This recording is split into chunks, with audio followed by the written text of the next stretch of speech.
तो उसमें सबसे नंबर 1 मैं समझता हूँ कि इस वक्त भारत है। 7.7% ग्रोथ रेट है उनका, और जिस तरीके से वो बिहेव कर रहे हैं, वो already behaving like a super power. जो मोदी साहब है उनकी ग्रिप है, एस्टेब्लिशमेंट भी उनके साथ है, उनके भी ग्रीन सिग्नल उनके साथ है, जुडिशरी भी उनके साथ है, अवाम उनके साथ है।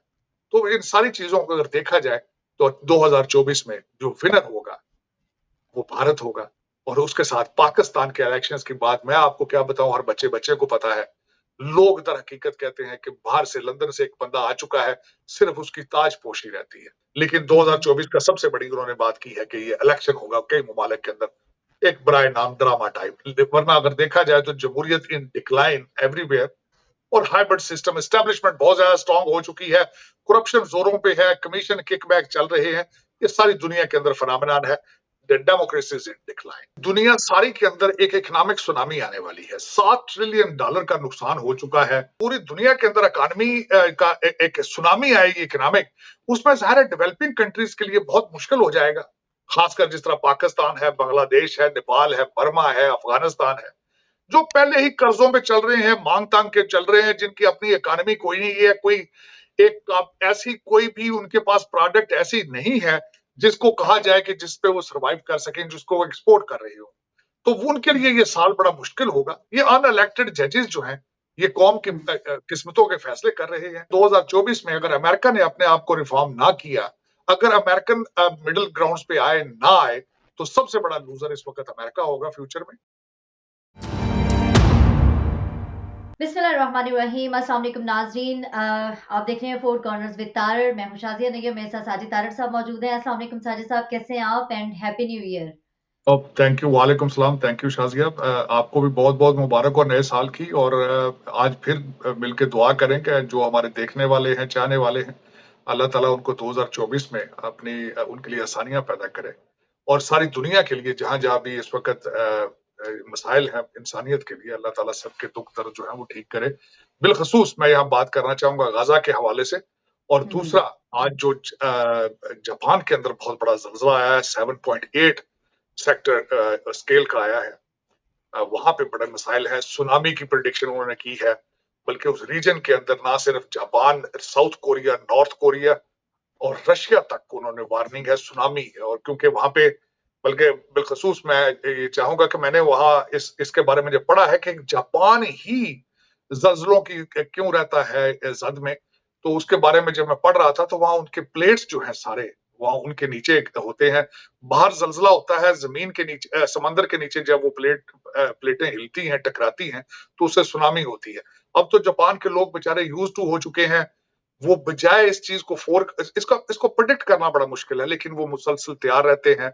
जल्जलों के लिए जो बिल्डिंगें बनाते हैं वो अर्थक्वेक प्रूफ होती हैं। इस चीज के बिल्कुल मुतजाद कि जिस तरह 2024 में 2023 में टर्की में जब जल्जला आया था, तो वहां पे बेतहाशा मेरा 44,000 लोग जो थे वो मारे गए थे। तकरीबन 13-14 हजार लोग सीरिया में मारे गए थे। लेकिन टर्की के अंदर जो मौत की वजह ये थी कि वहां करप्शन थी, और जो नाकस कंस्ट्रक्शंस थी, उसकी वजह से बिल्डिंगें सारी गिर गई, तो इतना ज्यादा जानी नुकसान हुआ। तो जापान जो है उसमें मैं ये कहूंगा कि वहां पे जानी नुकसान नहीं होता। हाँ, आज उनके एयरपोर्ट के ऊपर एक पैसेंजर जहाज है, उसका टकराव हुआ है जापान के अंदर, जिसमें उनके जो पैसेंजर प्लेन था वो सारे बच गए हैं, लेकिन जो दूसरे आर्मी का जहाज था उसमें 5 बंदे आज हलाक हो गए। जापान खबरों में है, 2024 के शुरू में ही वहां पे जापान खबरों में है आज। फॉल्ट लाइंस, पाकिस्तान भी डेफिनेटली फॉल्ट लाइन के ऊपर है। वहां पर भी जब जल्जले आते हैं तो बहुत ज्यादा नुकसानात होते हैं। हमने देखा है 2005 का जल्जला, उसके बाद भी जितने जल्जले आए लोगों में काफी खौफ और हरास पाया जाता है। जापान, क्योंकि वहां पे मुसलसल ये चीज रहती है, तो वहां के लोग जरा मेंटली इस चीज को कबूल करते हैं। और उन्होंने, वही आपकी बात है कि इंफ्रास्ट्रक्चर अपना उसी के अकॉर्डिंग बनाया हुआ है कि कम से कम नुकसान हो। लेकिन नया साल उनके लिए कुछ ज़्यादा अच्छा साबित नहीं हुआ कि नए साल के बिल्कुल आगाज़ में एक इंतहाई शदीद ज़ल्ज़ला जो है वो उन्होंने फेस किया, और इसके साथ अगली भी वार्निंग्स उनके लिए जारी की गई हैं। साजिद साहब, नया साल शुरू हो चुका है। नए साल में बहुत सारे लोगों ने अपनी नई रेज़ोल्यूशंस भी होंगी उनकी। मैं ये पूछना चाहूँगी कि 2024 कौन से ममालिक के लिए तरक्की का साल रहेगा? कौन से ममालिक ऐसे हैं कि जिनके लिए ये साल भी गुज़िश्ता सालों की तरह परेशानियां लेकर आएगा, ये साल मुख्तलिफ ममालिक के लिए सियासी और मुआशी एतबार से कैसा होगा। और इसके साथ ही दूसरा क्वेश्चन मेरा ये होगा कि इकोनॉमिस्ट मैगजीन की तरफ से एक पेशगोई की गई है 2024 का जो है ये किस तरह का रहेगा। मैं चाहूंगी कि इन दोनों सवालात पे आप एक जामे जवाब दे दें। देखें शाज़िया, मैं समझता हूँ कि इस वक्त जिस तरह IMF की प्रिडिक्शन है, आज से तकरीबन 2 हफ्ते पहले उन्होंने प्रिडिक्ट किया था कि दुनिया सारी के अंदर एक इकोनॉमिक सुनामी आने वाली है। $7 ट्रिलियन का नुकसान हो चुका है पूरी दुनिया का, कोविड से लेकर अब तक। कोविड में $4 ट्रिलियन का नुकसान हुआ है, $2 ट्रिलियन का यूक्रेन के अंदर नुकसान हुआ है, $1 ट्रिलियन जो है वो गाजा की जंग, इजराइल की ये जो अभी चल रही है जंग, मुसलसल अभी रुकी नहीं है, उसकी वजह से हो चुका है। और इसकी वजह से इकोनॉमिक एक सुनामी आने की प्रेडिक्शन IMF कर चुका है। दूसरा मैं ये बताना चाहूंगा कि जब भी जंगें होती हैं, 2 चीजें सबसे ज्यादा उसमें इंपॉर्टेंट होती हैं जंग में, किसी भी चीज में। जब फ्यूल और फूड की जो तकसीम है पूरी दुनिया के अंदर, तिजारत जब रुकती है तो प्राइसें बढ़ जाती हैं। इस वक्त अगर देखा जाए तो रेड सी के अंदर जो तनाव है इस वक्त, आज बल्कि अमेरिका ने वहां पे जो हुती जो थे कजाक थे, जो उन्होंने ट्राई की, उन्होंने पहले तो मिसाइल मारे और उसके बाद किश्तियां लेके आने जब आए तो वहां पे अमेरिकन जो आइजनहावर शिप था उसने रिटेलिएट किया और 10 बंदे उन्होंने वहां पे मार दिए आज। लेकिन मैं जब प्रेडिक्शन की बात कर रहा था जिन ममालिक में, तो जब पूरी दुनिया के अंदर इकोनॉमी का एक सुनामी आएगी इकोनॉमिक, उसमें ज़ाहिर है डेवलपिंग कंट्रीज के लिए बहुत मुश्किल हो जाएगा।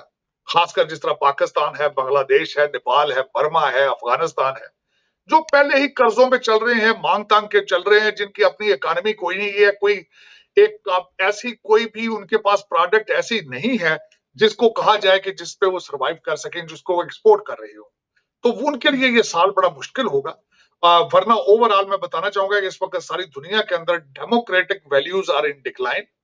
उसकी मिसाल सबसे बड़ी यही है कि जिस तरीके से मिस्र के अंदर इलेक्शन हुआ है, वहां पे जो जनरल सीसी है, अल-फतह सीसी, उन्होंने इलेक्शन जीता है, तो उस इलेक्शन का क्या है? कोई उसकी रिस्पेक्ट, क्रेडिबिलिटी नहीं है, इंटेग्रिटी ऑफ इलेक्शन नहीं है। उसके बाद बांग्लादेश है, उसका जनवरी में इलेक्शन होगा, वहां पे अपोजिशन ने बायकॉट किया है और जो सिर्फ एक पार्टी इलेक्शन लड़ेगी, जाहिर है वो जीत जाएगी। उनकी उनकी क्या क्रेडिबिलिटी होगी? और बिल्कुल इसी तरीके से अमेरिका के अंदर आज देखा जाए अगर, तो डोनाल्ड ट्रंप साहब जो है उनको अनइलेक्टेड रूलिंग एलीट जो है वो बैलेट से दूर रखने की पूरी अपनी फुल ट्राई कर रही है। तकरीबन 30 के करीब ऐसी स्टेटें हैं जो चाहती हैं कि बैलेट पे डोनाल्ड ट्रंप का नाम ना हो। तो हालांकि बैलेट का फैसला बैलेट से होना चाहिए था। अगर 30 स्टेटों को प्रॉब्लम है तो उन सारी 30 स्टेटों की अपनी अपनी असेंबलियां मौजूद है, उनको चाहिए था वहां से वोट कराते। ये अनइलेक्टेड जजेस जो हैं ये कौम की किस्मतों के फैसले कर रहे हैं। तो ये देख, सबसे बड़ा इस वक्त मसला जो मेरे ख्याल में इस वक्त दुनिया के अंदर सबसे बड़ा मसला जंगे हैं। उसके बाद ब्लॉक 2 नए चेंज हो चुके हैं, रशिया और चाइना ब्लॉक बन चुका है, अमेरिका एक ब्लॉक बन चुका है और उसके साथ भी उसे फुल सपोर्ट हासिल नहीं है।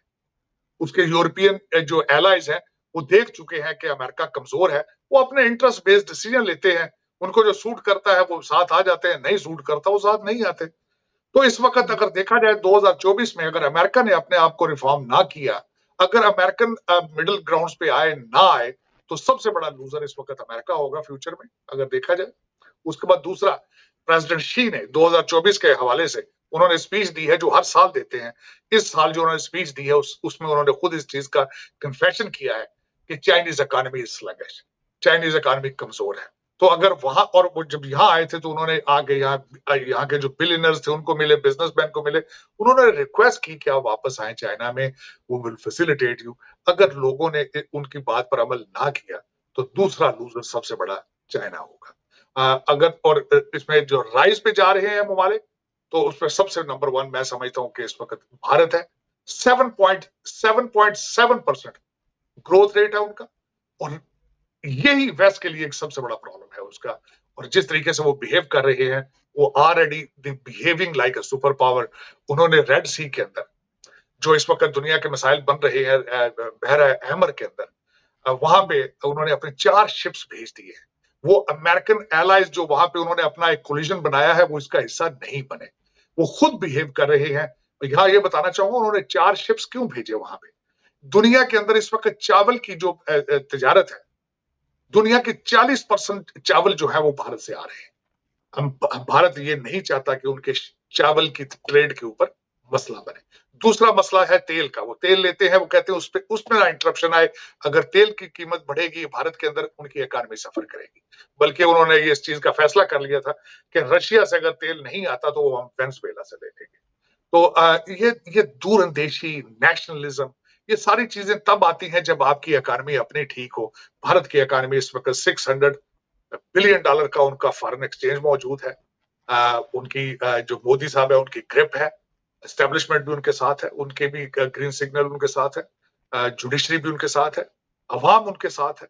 तो इन सारी चीजों को अगर देखा जाए तो 2024 में जो विनर होगा वो भारत होगा। और उसके साथ पाकिस्तान के इलेक्शंस की बात मैं आपको क्या बताऊं, हर बच्चे बच्चे को पता है। लोग दर हकीकत कहते हैं कि बाहर से लंदन से एक बंदा आ चुका है, सिर्फ उसकी ताजपोशी रहती है। इलेक्शन की एक्सरसाइज आपने करनी है लेकिन उसके रिजल्ट निकल चुके हैं। लेकिन और जो सबसे ज्यादा मेरे जैसे बंदे के लिए तशवीशनाक है, अभी तक किसी के मुंह से मैंने एक ऐसी प्रोडक्ट नहीं सुनी जिसको वो कहें कि हम एक्सपोर्ट करेंगे और इस पे हम कौम की किस्मत तब्दील करेंगे।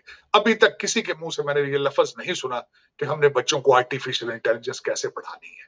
मैं ये आपको अर्ज करना चाहूंगा कि इस वक्त भारत के अंदर इंडियन इंस्टीट्यूट ऑफ टेक्नोलॉजी ने मैंडेटोरी कर दिया है कि चाहे जो मर्जी सब्जेक्ट आप पढ़ें लेकिन आपको आर्टिफिशियल इंटेलिजेंस और डाटा मैनेजमेंट पढ़नी होगी। लेकिन मेरे मादरे मिल्लत जो है आज भी उनके कान और आंखें बंद हैं, उर्दू पे ट्वीट पे चढ़े हैं और पता नहीं इनका मुस्तकबिल क्या है।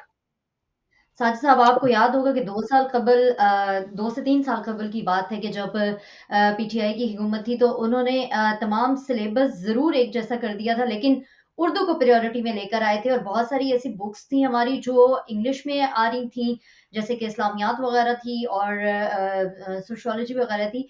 ये जो बच्चों को पढ़ाई जा रही थी, ये इंग्लिश में थी, लेकिन इन्होंने कन्वर्ट करके उसको भी उर्दू में कर दिया था। इसके ऊपर क्या कहेंगे आप? इसके ऊपर मैं सिर्फ ये कहूंगा कि जिन्होंने ये पॉलिसी बनाई थी और पीटीआई के जितने रहनुमा थे उनके सबके बच्चे लंदन पढ़ रहे हैं। ये अगर नहीं पता किसी को तो गूगल करके देख लें। उनकी आधी से ज्यादा कैबिनेट ब्रिटिश और अमेरिकन थी। उनकी सेहत पे क्या असर है, वो चाहे पश्तो में शुरू कर दें, चाहे बलोची में पढ़ाना शुरू कर दें, चाहे सिंधी में पढ़ाना शुरू कर दें, क्योंकि कौम के बच्चे तबाह होने हैं ना। तभी तो आज आपके मुल्क के अंदर एक भी इंग्लिश चैनल मौजूद नहीं है। इंग्लिश ट्वीट करें तो पूरी कौम के ऊपर से सबसे गुजर जाती है कि इंग्लिश ट्वीट चीज क्या है। इसके बारे में मेरे कमेंट्स तो यही है, क्योंकि 25 करोड़ लोग जो हैं वो इस वक्त एक लेबर कैंप की तरह बिहेव कर रहे हैं। उनके जो 5,000 आका हैं उनके खर्चे डॉलर पाउंडों में है और 25 करोड़ लोग जो हैं वो सिर्फ मेहनत करके मजदूरी करके उनके बच्चों को पाल रहे हैं लंदन में, दुबई में और टोरंटो में। इस पे सूरत फातेह पड़ी जा सकती है, इससे अलावा इस पे क्या करना है मैंने। हाँ, मैंने आपके सवाल के दूसरा हिस्सा जो है वो मेरी जेहन से गुजर गया कि एक आर्टिकल लिखा है जो मैं बिल्कुल बिल्कुल सही है कि डिक्शन की है, इकोनॉमिस्ट, बहुत बड़ा एक मैगजीन है। उन्होंने 5 प्रेडिक्शंस की है कि 2024 में आने वाले में क्या होगा।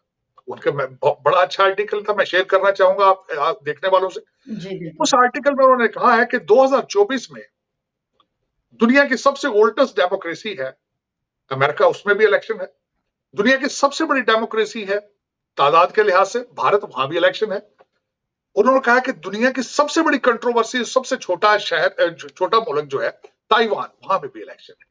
उन्होंने बांग्लादेश की भी जिक्र किया, पाकिस्तान का जिक्र किया। बहुत सारे ममालिक हैं जहां इस वक्त एक बराए अनाम इलेक्शन की एक्सरसाइज होगी जिसके अंदर जमहूरियत की इकदार का बहुत डेफिशिएंसी है उसके अंदर। लेकिन 2024 का सबसे बड़ी उन्होंने बात की है कि ये इलेक्शन होगा कई ममालिक के अंदर, एक बराए नाम ड्रामा टाइप। वरना अगर देखा जाए तो जमहूरियत इन डिक्लाइन एवरीवेयर और हाइब्रिड सिस्टम, एस्टेब्लिशमेंट बहुत ज्यादा स्ट्रांग हो चुकी है, करप्शन जोरों पे है, कमीशन किकबैक चल रहे हैं। ये सारी दुनिया के अंदर फिनोमेनन है। Democracy is in decline everywhere. जहां से जमहूरियत शुरू हुई थी मैं वहीं से बोल रहा हूं। अब यहाँ पे फेयर इलेक्शन एक फिक्शन हो चुके हैं। पाकिस्तान में तो आपने ये एक्सरसाइज शुरू ही नहीं की। 76 सालों में आपने जमहूरियत के स्पेलिंग भी नहीं सीखे अभी तक। वो दूसरी खबर उन्होंने दी है कि जो सबसे ज्यादा जो इस्तेमाल बढ़ेगा जिन चीजों का, ड्रोन्स का। आपने देखा है जंगें सारी ड्रोन्स के साथ हो रही हैं। जो उन्होंने इसमें बिलखसूस एक बात की है, एक कंपनी है वॉलोकॉप्टर, वो टैक्सियां बनाएगी और उन्होंने अमेरिका के अंदर बगैर किसी पायलट के फजाई टैक्सियां चलाएंगे। उसके बाद एक कंपनी यहाँ पे है, पिवटल उसका नाम है, वो फ्लाइंग गाड़ियां बनाकर बेचेंगे जिसको लोग चलाएंगे। $1,90,000 उसकी कीमत होगी। लेकिन ड्रोन का इस्तेमाल मुसलसल बढ़ता जाएगा दुनिया के अंदर। एक दूसरी प्रेडिक्शन उनकी। तीसरी प्रेडिक्शन उन्होंने कहा है कि आर्टिफिशियल इंटेलिजेंस जो है उसको रेगुलेट करना पड़ेगा। वो दुनिया में मुख्तलिफ जगहों पे यूज हो रहा है, लेकिन उसके गलत इस्तेमाल हो रहे हैं। उन्होंने कई ममालिक के साथ मिसाल दी है, लेकिन सबसे बड़ी मिसाल इस वक्त जो है वो गाजा के अंदर जो इजराइल है, वो आर्टिफिशियल इंटेलिजेंस के जरिए 300 से 350 टारगेट डेली बेस पे बनाता है और उन पे अटैक करता है। उससे फेशियल रिकग्निशन, आपके सेल फोन का इस्तेमाल, उसके बाद आपकी चेहरे की रिकग्निशन, इन सारी चीजों को मिला के तो वो एक आर्टिफिशियल इंटेलिजेंस को इस्तेमाल कर रहे हैं। यहाँ पे ये मैं बात बताना चाहूंगा कि आर्टिफिशियल इंटेलिजेंस की तालीम इतनी जरूरी है कि गूगल, जिनका टोटल 1,70,000 एम्प्लॉई, उसमें से 30,000 लोगों को वो निकाल रहे हैं, सिर्फ इस वजह से कि उनकी जाबें आर्टिफिशियल इंटेलिजेंस ने रिप्लेस कर दी। तो आपको तो आर्टिफिशियल इंटेलिजेंस की कोई फिक्र नहीं है, क्योंकि आपका तो काम ही जो है कर्जों पे, तमाशे पे है, IMF पे लूट मार में आप बिजी हैं। लेकिन दूसरी दुनिया जो है उसके लिए आर्टिफिशियल इंटेलिजेंस 2024 में बहुत इंपॉर्टेंट है। तीसरा उन्होंने अगली प्रेडिक्शन चौथी की है, माहौलियात है। माहौलियात के लिहाज से अगर देखा जाए तो उन्होंने कहा कि $46 मिलियन पर डे के हिसाब से पूरी दुनिया को नुकसान हो रहा है माहौलियात की वजह से। 2023 जो था उसको कहते हैं दुनिया का एक गर्म तरीन साल था। 1.3 सेंटीग्रेड इसका टेम्परेचर दुनिया का बढ़ चुका है। 2024 में भी इसकी प्रेडिक्शन यही है। इसमें जो सबसे ज्यादा चीजें इस्तेमाल करेंगे, मेरे ख्याल इसको कहते हैं कि रिन्यूएबल एनर्जी के ऊपर जोर होगा। फॉसिल प्रोडक्ट्स जैसा पेट्रोलियम है, इसको डिक्लाइन आएगा। लिथियम इसकी ज्यादा वैल्यू बढ़ेगी, क्योंकि बैटरियां गाड़ियों की सब उससे बनती हैं। लिथियम के साथ ही आपके मोबाइल फोन बनते हैं, लिथियम के साथ ही आपके लैपटॉप बनते हैं। अब आज तक अगर देखा जाए तो चाइना की मनापली है उसके ऊपर, लेकिन भारत जो है, मैं समझता हूँ, मैं फिर बार बार आप कहते हैं क्योंकि मैं पढ़ता रहता हूँ हर वक्त, वो भारत से निकल के अर्जेंटीना जाके लिथियम को जाके माइनिंग करके वहां से लिथियम बनाने के बारे में सोच रहे हैं। दुनिया में इस वक्त सबसे ज्यादा क्या ट्रेडिंग जो हो रही है, जो तिजारत, जो डिलीवरी आती है, वो पैकेजिंग होकर आती है, ऑनलाइन शॉपिंग होती है। तो स्मार्ट पैकिंग के बारे में सोचा जा रहा है। आखिरी जो उनकी प्रेडिक्शन है कि पांचवी, कि ब्रिक्स को एक्सपेंड किया जाए। जिसमें मैंने आपको पहले अर्ज किया है कि चाइना और रशिया एक ब्लॉक बन चुका है और एक अमेरिका ब्लॉक है, और ब्रिक्स भी उसी का एक रिजल्ट है। ब्रिक्स को बनाया गया था कि चाइना और रशिया मिलकर अमेरिका के इन्फ्लुएंस को कम करेंगे, और इसमें वो ऑलरेडी इस पे काफी बातें कर रहे हैं। अपना एक नया वो बैंकिंग सिस्टम बनाना चाहते हैं, जिससे IMF के ऊपर जो डेवलपिंग कंट्रीज हैं उनकी उनसे जान छुड़ाई जा सके। ब्रिक्स के बारे में ये भी मैं बताना चाहूंगा कि ब्रिक्स के बारे में सुना था कि पाकिस्तान को इसकी मेंबरशिप रशिया देगा, लेकिन अब मैं नहीं समझता अब होगा, क्योंकि आप अब बिल्कुल IMF के नरगे में आ चुके हैं। आज की ताजा खबर ये थी, आज की या कल की होगी, कि पाकिस्तान ने टैक्स का हदफ IMF के लिए अचीव कर लिया है। इसका मतलब, और दूसरा, हमारे आर्मी चीफ साहब अपना 1 हफ्ते का बड़ा सक्सेसफुल दौरा करके गए हैं। उसके रिटेलिएशन में, उसके जवाब में डॉक्टर जयशंकर साहब रशिया गए हैं, और उसका मतलब यही है कि अब शायद आपको ब्रिक्स की मेंबरशिप ना मिल सके। जाहिर है, आप एक ग्रुप में जाना है आपने, चाहे IMF के साथ जाएं, चाहे आप ब्रिक्स के साथ जाएं, या चाहे चाइना के साथ रहें।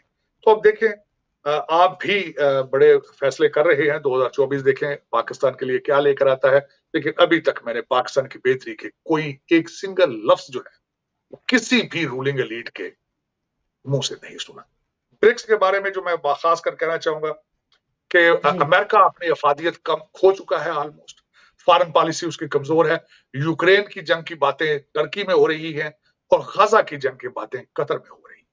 तो अमेरिका इस वक्त इररेलेवेंट है, कमजोर है, लाचार है।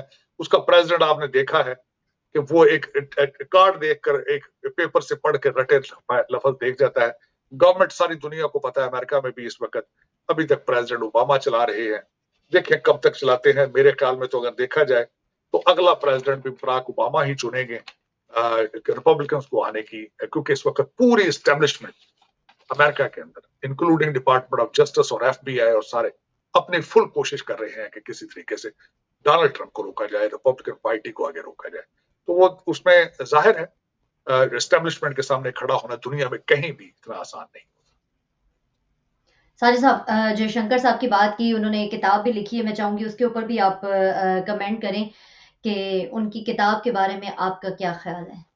देखिए, मैं सबसे पहले तो बताना चाहूंगा कि डॉक्टर जयशंकर साहब कौन है। डॉक्टर जयशंकर साहब भारत के वजीर खारजा हैं और वो पहले डिप्लोमेट रहे हैं। मेरा उनके साथ, मैं समझता हूँ मेरा उनके साथ रिलेशनशिप जब वो यहाँ पे डीसीएम थे इंडियन एम्बेसी में, वॉशिंगटन डीसी में, उसके बाद वो यहाँ एम्बेसडर रहे, फिर वो सेक्रेटरी बने फॉरेन के, फिर फॉरेन मिनिस्टर बने, फिर इलेक्शन लड़ा उन्होंने किताब एक लिखी है, मैंने किताब ऑर्डर की है, बल्कि मैं वो कई दोस्तों को भी देना चाहूंगा किताब एज ए गिफ्ट। किताब का नाम है कि why India matter, why Bharat matters.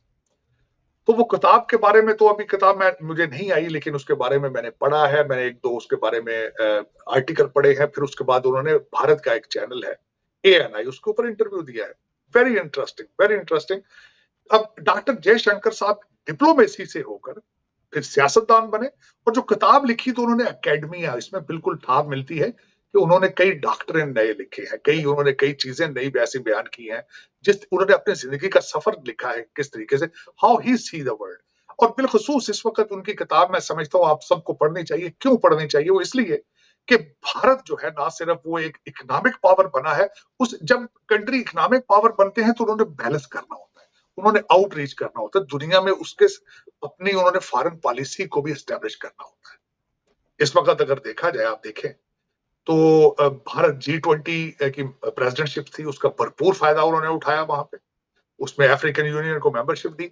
Modi साहब ने एक ट्रिप लगाया पूरी दुनिया का, जिसमें अगेन भारत की गुडविल इंप्रूव हुई। भारत का सबसे बड़ा जो सीक्रेट तरक्की का उनका है, मैं समझता हूं कि उनका भारतीय डायस्पोरा है।